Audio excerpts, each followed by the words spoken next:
You know enough about me. I want to know about you. I'm serious. So am I.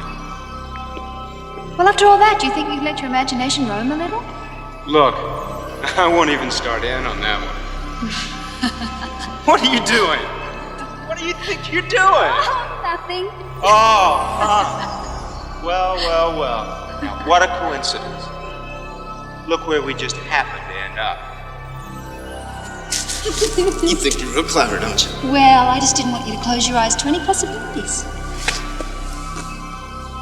You really think this could work out for Daddy? I think this place could be anything you want it to be. See, it's simple. Your friend has a dream, and you want to be involved in something you really believe in. Well, maybe his dream is big enough for the both of you. So here we are, someone who believes that dreams come easy, and Someone who doesn't know what they believe in. So just think about it, okay? Just think about it.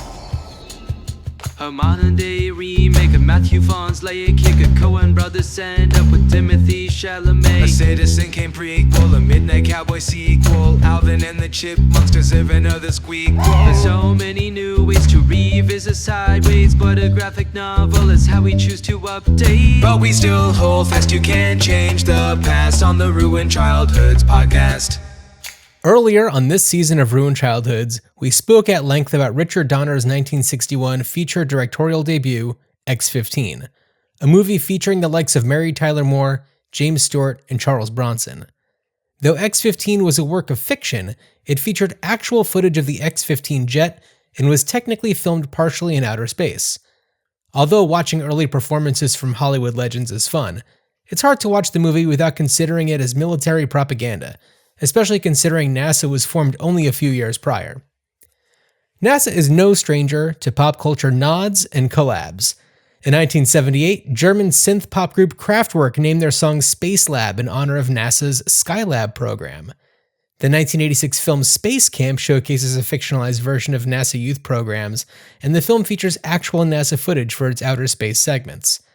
And in 1977, NASA famously launched a gold record into space, featuring Earthling-helmed music in the event that the record is found by Earth-curious extraterrestrial beings. In addition to greetings in a multitude of languages, it featured music from Mozart, Bach, and toilet bowl camera innovator Chuck Berry.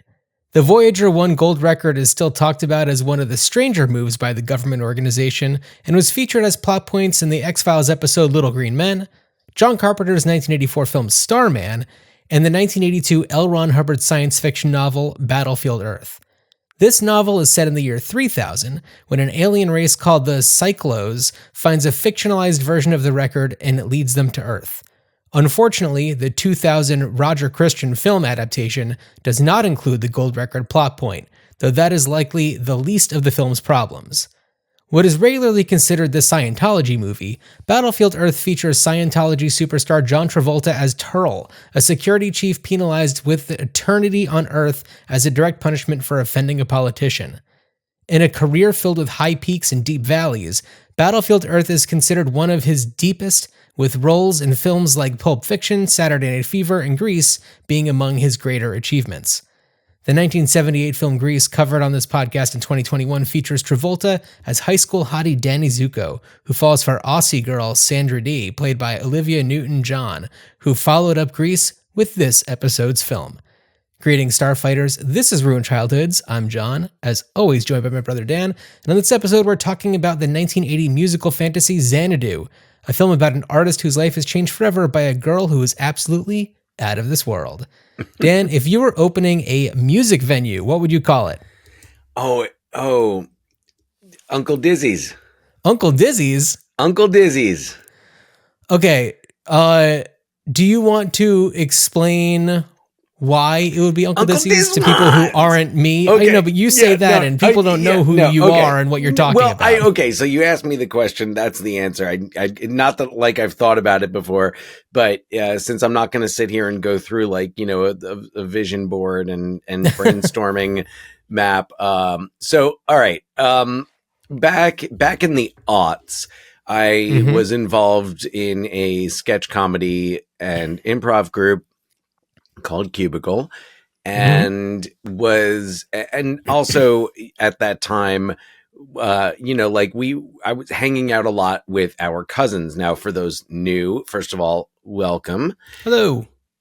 And so we are brothers, and we, especially around that time when us and our cousins were all kind of in our 20s, we hung out a lot, and we, those of us who were living in the New York area, we, would hang out a lot in New York, and I was doing a bunch of shows in New York. So one time my cousin and his girlfriend at the time were coming to see the show. Now, I had not yet met this girlfriend, and when my cousin had been describing me to her before they came to see the show, even though he was very clear that I was his cousin, she got the sense that I was like the wacky uncle who did improv. And that I was like that I was then the age I am now, 20 years later. Right. But thought I was like their uncle who was in his 40s. I mean, I was about to say something else, and then I was like, I can't go off on that much of a tangent and explain the reference I was about to make. But okay. Anyway, let's just put it this way. She thought that I was not my cousin's cousin, but my cousin's wacky uncle. And that position had already been filled. And then now on top of that, our cousin also didn't call people just by their names. He'd make up names, and he threw in a lot of random extra syllables. Okay, let me interject here. Can you? Our cousin is a nickname guy, but he's bad at nicknames. Yeah. So, because of this, I don't know, impression that his girlfriend got of me, he started calling me Uncle Diz, or Uncle Dizzy, or Uncle Dizwan. Right, which is because he can't say a word regularly. He says Dan Diz or Dizzy. Yeah, I mean, we're talking about the same person who recently... Never mind. I'm sorry. I'm about to just...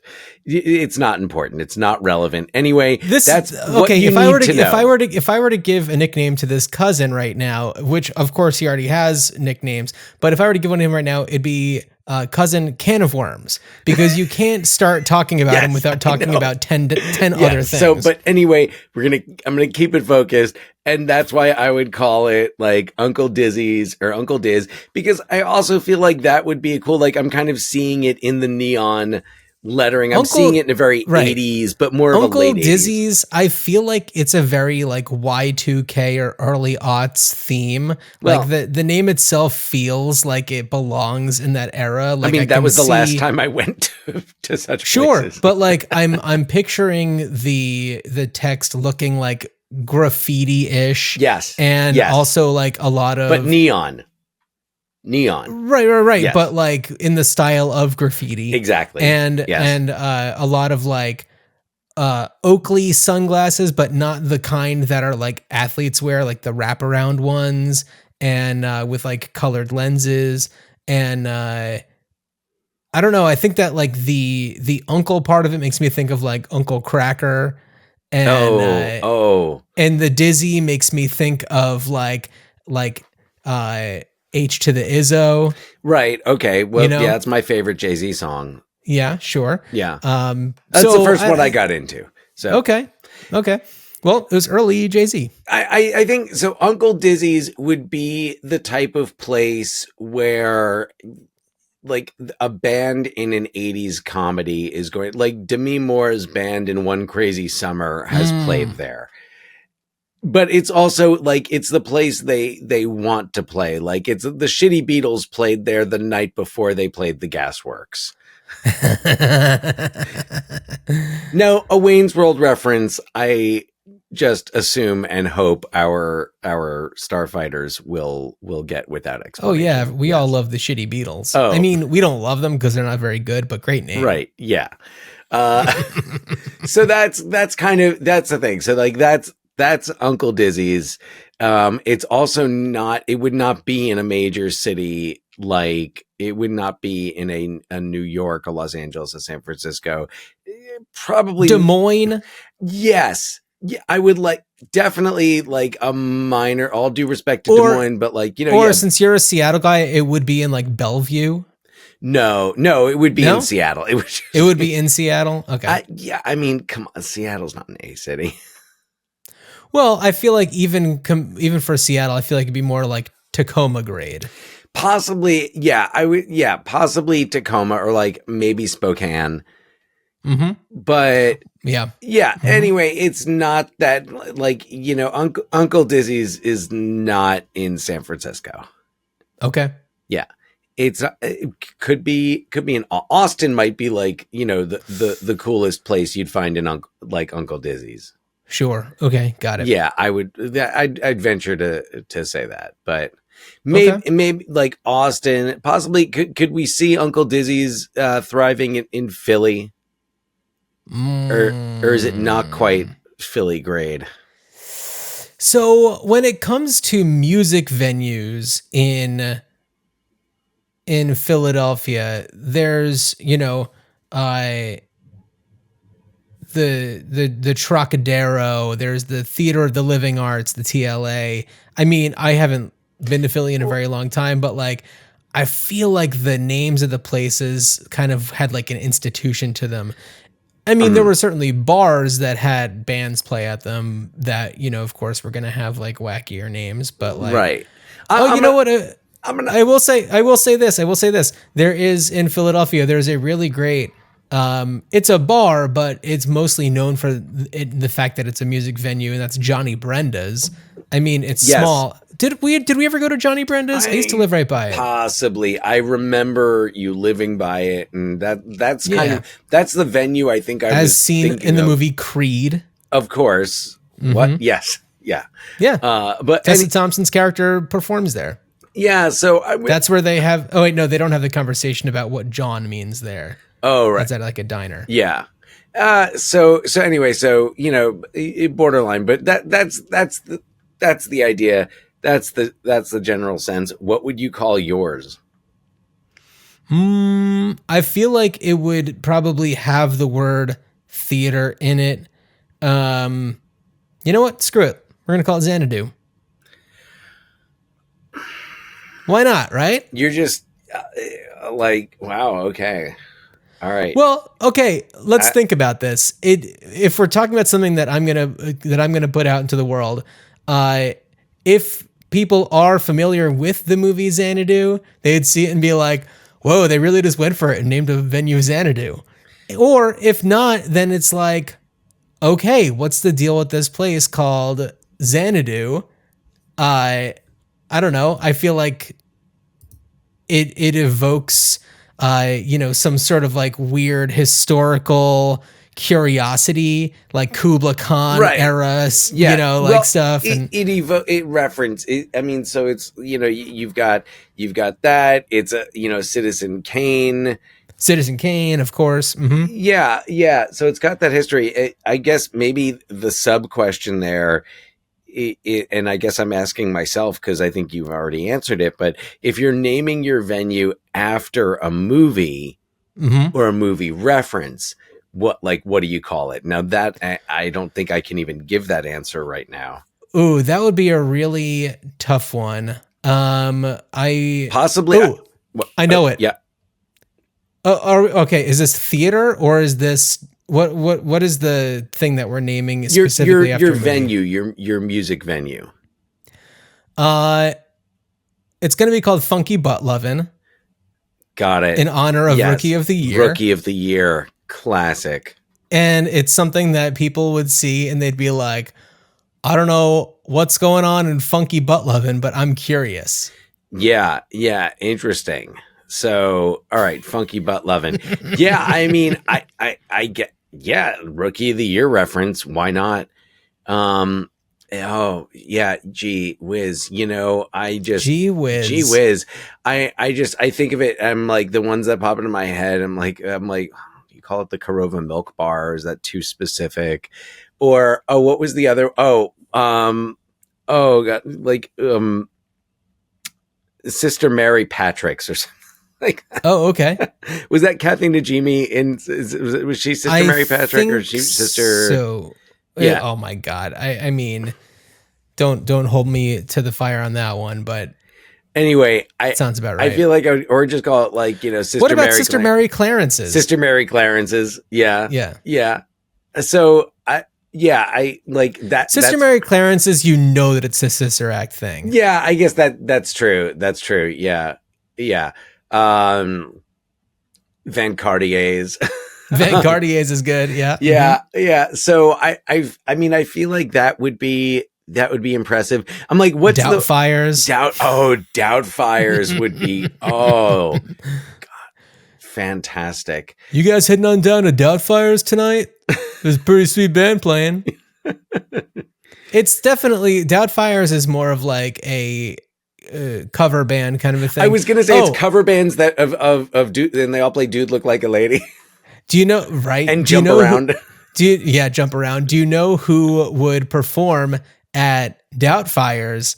Is the Pacific Northwest band Spruce, Sproose, the band that I only know about because I found their a bunch of printed out papers that were folded together that included set lists and a list of their 2025 goals in a seat back pocket on a flight that I had recently. And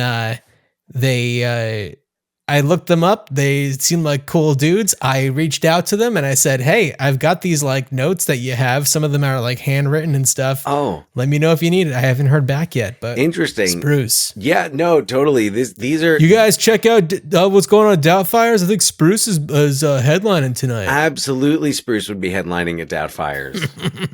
No doubt about it. Yeah. Dan. There's so many different names. You can go Melmac. I don't. Yeah, Melmac would be really cool. So anyway, back to Xanadu. Well, back to Xanadu, or I guess like really bringing it into Xanadu. Dan, had you seen Xanadu before? No, John. This was my first time. That's surprising. Okay, that is surprising. Why is that surprising? I don't know. I feel like it would have been one that would have. I mean, it's probably just as surprising that it was my first time seeing it too. But I feel like we're the kind of people who, like, at some point we're going to see Xanadu. And I guess that point is now, but like, yeah, I mean, it's got like this weird cult status to it, and it's campy and it's silly. And that's, I think, like the appeal, the curiosity about it, and ELO does some of the music. Oh, by the way, my original intro included the fact that the ELO song "All Over the World" was dedicated to Skylab, but it would have gotten me too close to Xanadu too early in my intro. Oh, yeah, no. So I went with Kraftwerk that's instead. When they say kill your darlings, that's what they mean. Yeah. But otherwise, like, I wasn't really that, there was not much about this movie that was appealing to me. And also just it's a curiosity. Right. It's a curiosity. And honestly, like, it's not like I know anybody. Like, do you have any friends who are like really into it? No. So like, I wasn't going to get into it that way. Well, but watching it, I was just like, this seems like something that I probably should have seen before. It's got so many elements to things that would have appealed to me for not probably the reasons that the movie intended, but like, I don't know, in my pot smoking days, this would have been a real fun watch. It's got Michael Beck from like the year after Warriors. Yeah. And it's Olivia Newton-John right after Grease. Not that was a big thing, but there's this like, it's Gene Kelly's last movie. Right. And there's like weird dance sequences because there were certain parts of it that reminded me of the Monkees movie Head. Mm-hmm. And it's like, they're these weird, they don't really exist in cinema in a way that like it was accepted by the mainstream. Yeah. And famously Xanadu was one of the movies that like inspired the Razzies, which boo to that, but like, it was, I feel like it was kind of one of those movies where it was like it's bad in the sense that it's good because it's so bad, kind of a thing. Well, like it's an early example of that. Right. Yeah. And to put just a bit of the cart before the horse, there is a musical based on it that was on Broadway, but the approach that the musical took was more satirical, and it was both like the musical adaptation of Xanadu, but also kind of a parody of it. From what I was reading, I never saw it, but that was from what I was reading. Like that was what made it work was that it just kind of like turned up the volume on the ridiculousness of it, because I do think one of the things that this movie suffers from is kind of a too many cooks, not just too many cooks in the kitchen, but too many cooks and other people who are not cooks in the kitchen, like too many cooks, critics, and restaurant owners in the kitchen. Yeah. So that's one of the, and like, yeah, because I was not like I have not walked away a big fan, but I, to me, what it comes across as, especially when I look at the credits and the different artists who are involved, the people who are involved, is it just feels a lot more like a Hollywood studio taking the things that are popular and, of course, as one might assume, they wanted to get John Travolta in the Michael Beck part. Of course they did. That's what everyone was trying to do, is get John Travolta and Olivia Newton-John back together. And then it happened in that Bond. But I really liked Michael Beck. Yeah, I liked him. I mean, it was... Anyway, I feel like I should give the synopsis before we go Please, into synopsize. It here, and because it's not a very long synopsis. So here we go. Here's what happens in Xanadu. After a chance encounter with a mysterious muse and a charismatic businessman, a disillusioned artist named Sonny Malone rediscovers his passion. Inspired, he and the businessman, Danny, team up to create a one-of-a-kind music venue that fuses nostalgic charm with modern flair. And as Sonny, Michael Beck; as Danny, Gene Kelly; Olivia Newton-John plays Kira, right. Kira, who is one of the Greek muses. So we've got an element, we've got the element of mythology in there. And also the choreographer, Kenny Ortega is the choreographer on this. Of Dirty Dancing fame and many, many other things. Oh, yeah. And right, you've got the Electric Light Orchestra providing some great music. I like, this was definitely whenever an ELO song was playing, I was definitely locked in. Yeah. But it felt like it was like a concept that could have worked had the right people been working on it. Like you mentioned Head, a movie that I felt kind of got a movie that it reminded me of, that I was like, damn it, I wish this filmmaker had made it. The filmmaker Julian Temple, the movie Earth Girls Are Easy. Yeah. I was like, because that's a movie that just goes for it. And it's a musical and it's weird. And it goes for it. It's consistent. And what I found with Xanadu was it felt inconsistent and it felt stitched together. And I think it actually had the potential to be maybe not a more successful movie. And, you've got, Hollywood mega producer Joel Silver on this. Granted, like this is in his earlier days, but he's still Joel Silver. And, I don't agree with the take. I forget where I read this, maybe on Letterboxd somewhere, that like, this is what happens when you let straight people get their hands on musicals. Right. So, well, yeah. And to your point, it's like this movie was in the wrong hands, and had it been in the right hands, it could have been something amazing. And when you look at the director, Robert Greenwald, it's kind of like, what is going on with him? And then when you look at his career, you're just like, oh, he hasn't figured out what he's passionate about yet.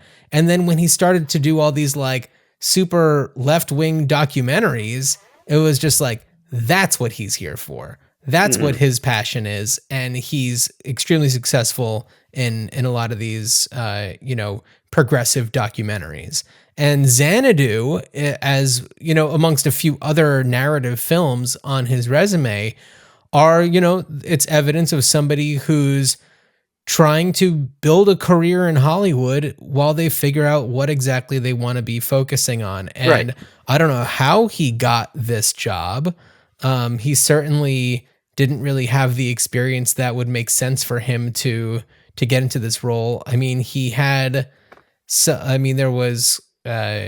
produced 21 Hours at Munich.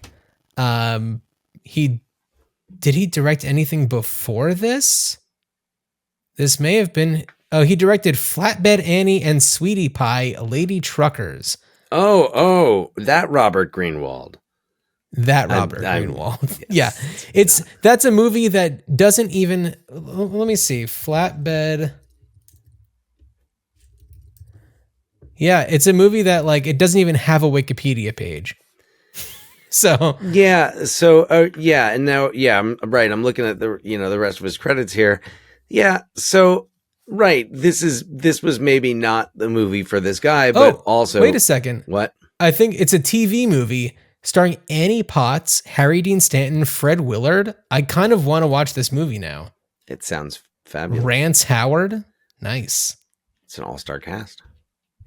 Anyway, so that's what he had done leading up to Xanadu, like right before Xanadu. That was 79. Yeah. So, okay. I mean, yeah, you really can't, I mean, there's not like you could fault any one person. And I don't know that there's necessarily any reason to talk about fault here at all. No. But, right, you have a director who, like this is not necessarily their wheelhouse. They don't know what their wheelhouse, they don't have a wheelhouse yet. So I also want to talk a little bit about other ways that this movie was kind of like an experiment too, because this is, I believe, the first movie that Don Bluth did after leaving Disney for the animated sequence, which probably shouldn't have been in the movie in the first place, but it wasn't in the movie in the first place. It wasn't in the movie, but it shouldn't have been in the movie, period. But it's kind of like trying to figure out how to make this movie with kind of like the random weirdos that are sitting in the corner, and it's like, but the animated sequence also I thought was something like interesting because it was something bold and weird and like it didn't fit in and like it, it felt kind of like obviously stitched in there. Right. But it's kind of like, had there been more of that, or had there been a reason that, like, oh, okay, it's the animated world now. It's a fantasy world. Yeah. That would have been something. And, and there are some like live action sequences in the movie too, that almost take on that quality. The whole Xanadu opening night is like, right. What's going on during that? And it's like, man, it's just like, for me, it was like, it's kind of all over the place because it's like a mega mix of songs and performance. And I think had it been more surreal. Right. So It would have made sense. what I was thinking when we started to actually see Xanadu come together, and we have that sequence where there's like the rocker band wearing the orange, and then like the 1940s like bandstand or whatever, and the way that those two come together, I was like, okay, I really like what this is trying to do, and Yes. it's just not hitting it. And it was like, if we could have gotten Brian De Palma to sprinkle his Phantom of the Paradise magic on this, Yes. get the juicy fruits in there, Yes. we would have had something. And I really enjoyed watching that, but I was just watching it for too long. It just like needed to kind of get out of there a lot quicker. Agreed. I was definitely thinking of De Palma and thinking of Phantom of the Paradise. Yeah. During this, totally. and right, it's like yes, like I like what I can see where this could go, and it would be so much better if it did. And you know, this is a really fun, this would be a fun double feature with Phantom of the Paradise. It's two movies about opening up a music venue with an influence of the, I guess, supernatural. Yeah. And it's two different ways of approaching that kind of story, and one of them definitely works, one of them doesn't, but they're still both cult classics in their own way. And I love the camp factor of Xanadu. Like I said, I really liked Michael Beck in this, and I think that's because like the only thing I really know him from is The Warriors, and to see him playing this like, I don't know, kind of goofball artist who's trying to find his way. Well, and also it's like you have this guy who we're so used to seeing in like the nighttime of New York, seeing in the broad daylight of Los Angeles. Roller skating. And it's a really great juxtaposition. And I feel like the weak part of this movie was actually Olivia Newton-John. Yeah. Because I really enjoyed the Gene Kelly sequences. I thought he had great charisma. I thought that he and Michael Beck had decent chemistry. And dude can move. Oh, yeah. Yeah, it was fun. Like, and that was the thing is like watching this movie, I found that I was like, all right, let me focus on this. Let me focus on that. Like, this is all right. Gene Kelly, like I've never seen the older Gene Kelly. And this is, he's like, oh yeah, man, he's still got it. Yeah. Like, yeah. And Olivia Newton-John is just, it feels like the filmmakers didn't feel like they needed her to do more. And it was just like, and Olivia you need to look Newton-John, pretty, sound pretty. And she certainly proved herself in her music career, especially. And with her work in Grease, it was like, it makes perfect sense to give her a starring vehicle. I mean, she wasn't necessarily the star, but she's like the face of the movie.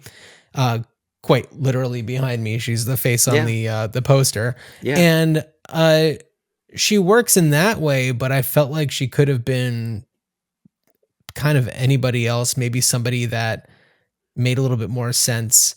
I don't know. She didn't work as much for me. Granted, extremely talented person, but it just kind of not for me the right fit here. Well, I think maybe what was missing here was more of her story when she's not around, and because you see she's with her sisters and they're in the mural, and then they come out. So like, what happens when she's not with him? Like, is she back with them? Do they are they having argument? Like, they're all muses. Are they all going out? Like, does each one have it? Like, do they come back and they're like, oh, okay, mine's going to be a struggle. Okay. And Dan, I'm going to just jump right into it. Yeah. I'm gonna just kind of talk a little bit about what I was thinking for how we would bring this back. And that exactly relates to that, because it's like, what are the other 7 doing? There's 8 of them, right? Like, what are the other ones doing? Yeah. And, you know, what if she's not the only one that's having like a crisis of identity and wanting to fit into this world? But like, for me, a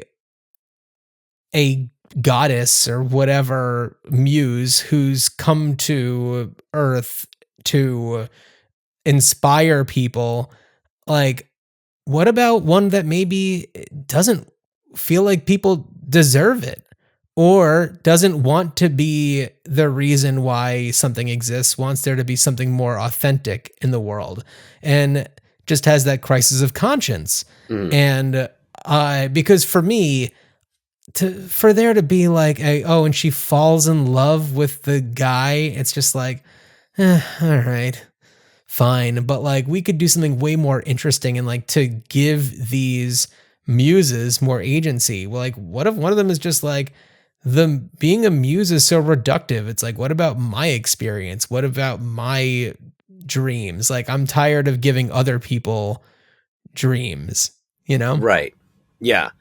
So it's I guess more like Mannequin, and it is very similar. Yeah. It's very similar to Mannequin. Actually, I did Yeah. not think about that previously, but a lot of like Mannequin vibes. The artist with his head in the clouds, totally has trouble with authority. Yeah.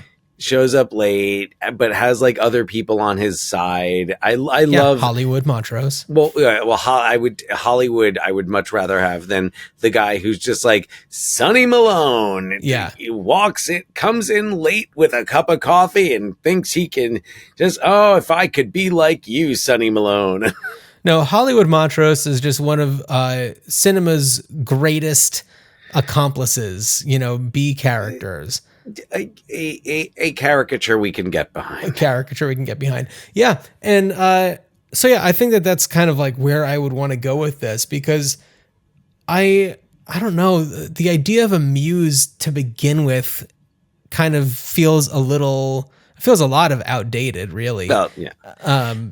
Question: have you ever seen Albert Brooks's 1999 film, The Muse? It's been a while, Yeah. but I remember. I mean, I love Albert Brooks, so right. I do remember really. I do remember really liking that one, and I don't remember. I know Sharon Stone played the Muse. Yeah. In that, but yeah. So that I mean, of course, that takes place 19 years after this. So sure. It couldn't work. So would your thing be just like the parallel story of like just a parallel story of like what's going on? It wouldn't necessarily be a parallel story in the sense that it would take place in 1980, but it would be like, there's it's another story of a muse who has this crisis. That's all. Yeah, I really don't know what else you do with it. I feel like, of course, a remastered screening, like some of these sequences would be really fun to see in a theater. Yeah. And to have like again, get really, quality sound, right, remastering, all that fun stuff. But yeah. I mean, I really can't think of anything. I'm a little bit double more feature with interested. Thanos of the Paradise. Right. Double feature with Xanadu of the Paradise. Why not?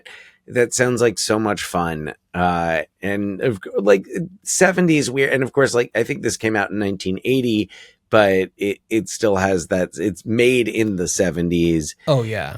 And I just love like just the bizarre 70s musicals. Just a whole genre in and of themselves. Oh yeah. So I mean, short of getting like, and I was thinking of like, all right, so who would remake this? And I would have loved to have seen Julian Temple just do this originally, because I really think that Earth Girls Are Easy, like that's the vibe for this. Yeah. But I also, and I'm sure that there are a lot of directors who I'm not thinking of, or I'm not familiar with, or I'm just not thinking of in that vein, that would be great. But I thought of Todd Haynes as, okay. I mean, of course, Todd Haynes, like I guess first movie, or I don't even know if it was a full thing, was Superstar. Right. But then I think of Velvet Goldmine. Sure. Which is one of my favorite films of his, and is very, I know, like, I think we think of Todd Haynes and we think of character studies. We think of different, like, kind of perspective based approaches to character studies, even with the Bob Dylan movie he did. It was still like a very perception, like different perspective based storytelling. So, but like Velvet Goldmine is more frivolous, and it's got more of that, like, it's more showy. Totally. Well, it's about the glam scene. It's Right. gotta be. Right. And it just feels like Todd Haynes has not worked in that. Aside from the documentaries he made amazing, Velvet Underground documentary. Right. Mm-hmm. But I think what his last narrative film was, it was May, December. I think so. Yeah. Yeah.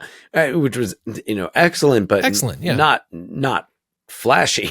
No, Certainly. no, not at all. So I feel like Todd Haynes is a filmmaker, and it's like, I don't like to think of people who haven't been working for over 30 years. Right. No, of course. It's like when I'm thinking of somebody who's made something else that shows that they have that, that energy, and I also like that Todd Haynes has that creative control and has earned that, where he can make what he wants to make. Yeah. Oh, I need to do some quick Googling for a second.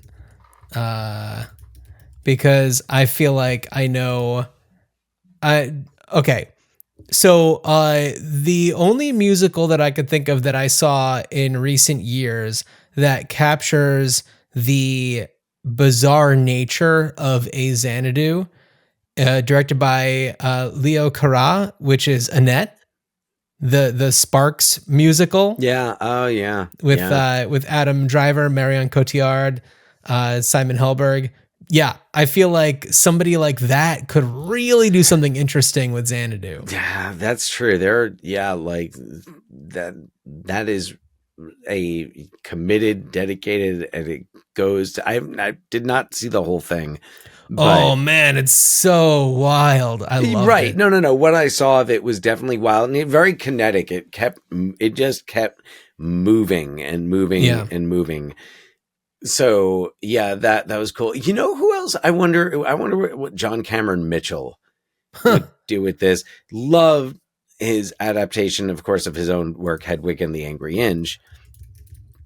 Yeah, I'm trying to think of aside from acting, what his recent I guess directing work would have been.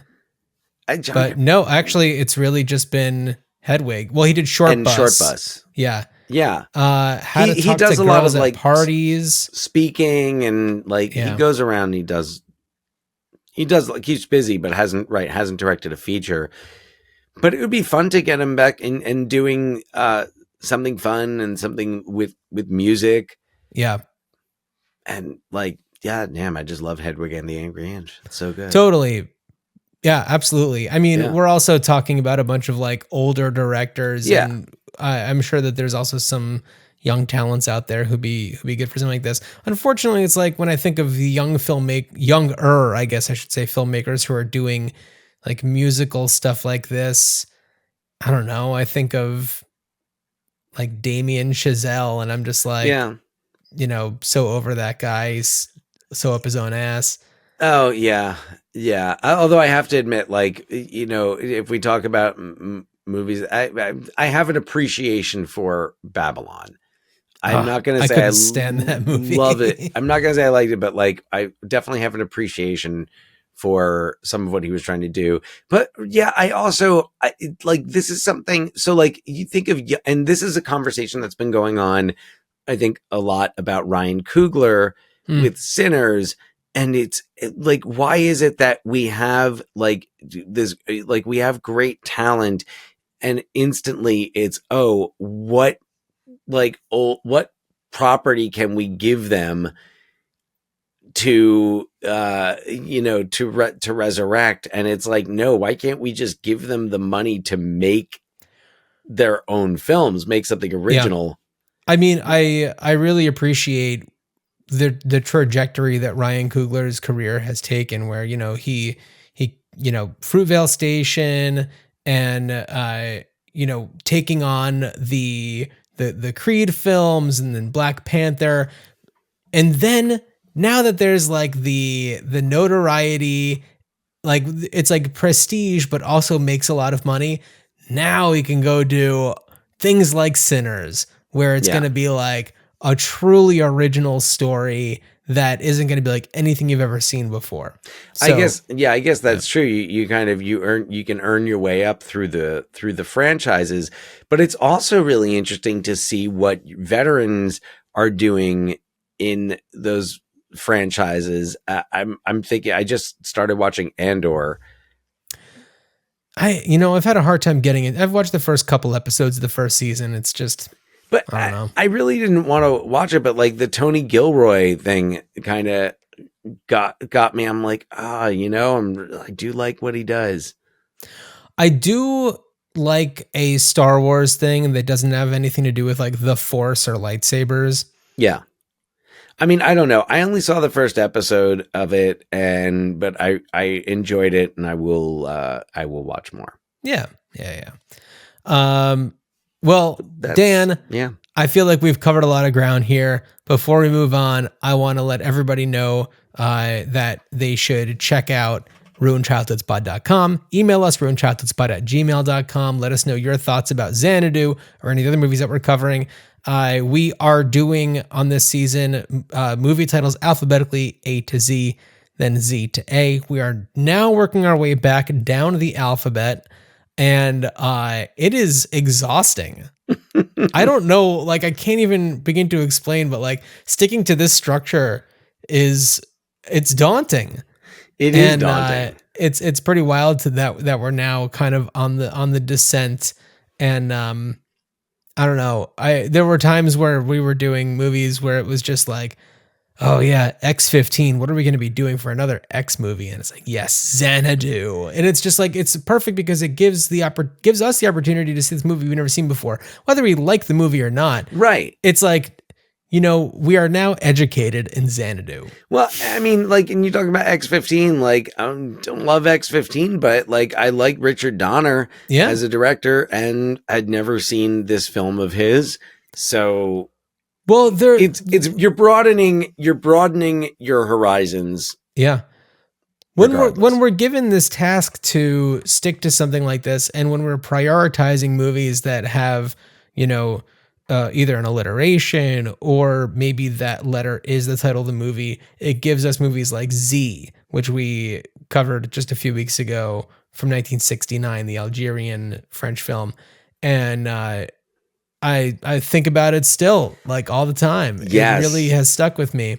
And I'm so glad for that opportunity that we've kind of given ourselves. Oh, absolutely. I mean, like, look at us. It's pushed us into like, the Kurosawa filmography. I know.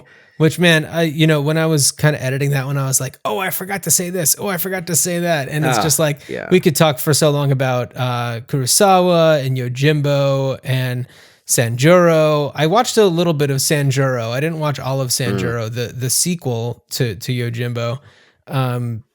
But man, just to think about the legacy that was created by Kurosawa, and we were talking about the Star Wars movies and everything, and it's like that wouldn't exist if it weren't for Kurosawa. Nope. Yeah, absolutely. Yeah. So, and the next movie that we're going to cover is another one of those that's, similarly to and this is the only similarity really to Xanadu, is just one of those that was kind of on the periphery, and like there's a cult following. And is there a cult following? I mean, I think it's more of a cult movie. I'm talking about Willard. Both the 1971 original, directed by Daniel Mann, starring Bruce Davis and Elsa Lanchester, Ernest Borgnine, and Sandra Locke.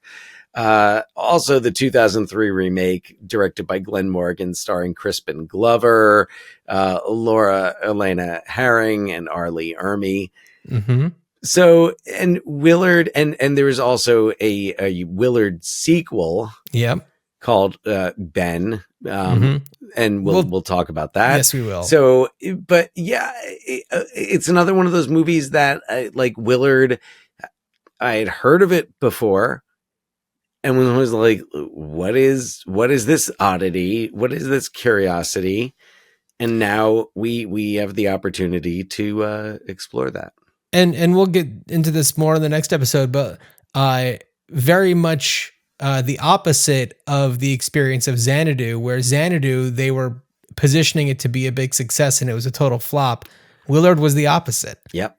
It was kind of just this little thing that ended up being really successful.